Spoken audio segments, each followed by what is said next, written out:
بہت شکریہ۔ ہم بات کر رہے تھے وقفے سے پہلے صادق اور امین جو ہونے کا معیار ہے، اور پھر جو سیاستدان اپنی اولاد کو یا شادیوں کو چھپاتے ہیں۔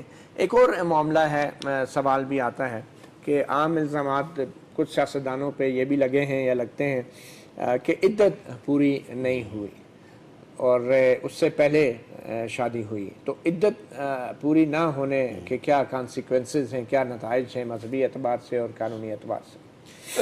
عدت کا بھی یعنی یہ اسلام کے آئلی نظام کی ایک خوبصورتی ہے کہ عدت کا بھی ایک تصور ہے۔ مثلا خاوند مر جائے تو پھر عدت کیا ہے، طلاق کی صورت میں عدت کیا ہے، اس قسم کے مختلف، تو عدت کی تو اپنی ایک اہمیت ہے، تو اس کا التزام ہونا چاہیے۔ یعنی جو فلسفہ ہے، جو اس کا ہدف ہے، اس کی تکمیل کے لیے اس کا تو التزام ہونا چاہیے۔ اور وہ کیا ہے، ذرا دوہرا دیں آپ۔ وہ یہی ہے کہ دیکھیں مثلا اولاد کی صورت ہے کہ یعنی جو اولاد کنسیو ہو کہ وہ مرحلہ مکمل ہو جائے، تو ظاہر ہے کہ اس کا جو بھی مدت ہے اس کا التزام ہونا چاہیے۔